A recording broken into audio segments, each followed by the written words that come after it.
小林啊，你看这顿饭安排的不错，我看你。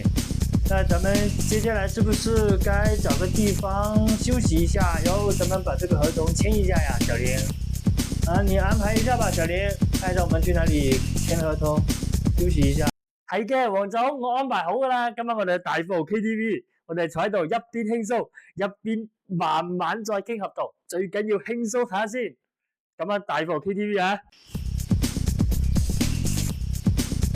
老闆晚上好，老闆晚上好，我是18號來自成都的王剛。王剛留下，其他人出去。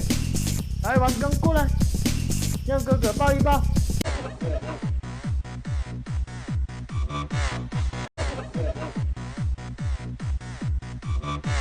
好痛啊！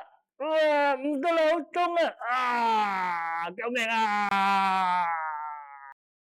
快點，打電話，叫救護車，快點！咁陪客戶去 KTV 唱歌猝死，究竟算唔算工傷呢？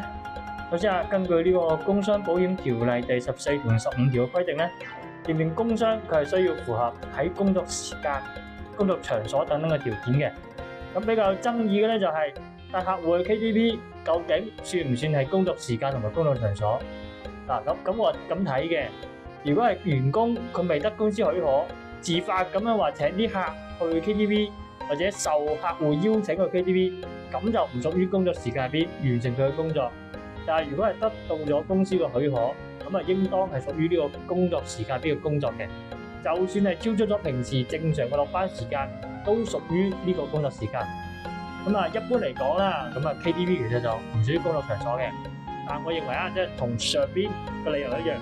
如果呢個員工佢對今次去 KTV 公司係知情同埋許可嘅，而且呢個員工佢參加呢個 KTV 都係為咗履行呢個工作職責，譬如就話諗住喺 KTV 度簽下合同啊咁樣，咁就應該係屬於呢個工作場所嘅。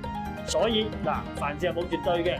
如果帶客戶去 KTV 或者洗腳等等期間發生嘅意外，甚至一個唔覺意傷咗，咁都有可能被認定為工傷㗎。好，我係守護地球嘅蜘蛛俠，我哋下次再見，拜拜。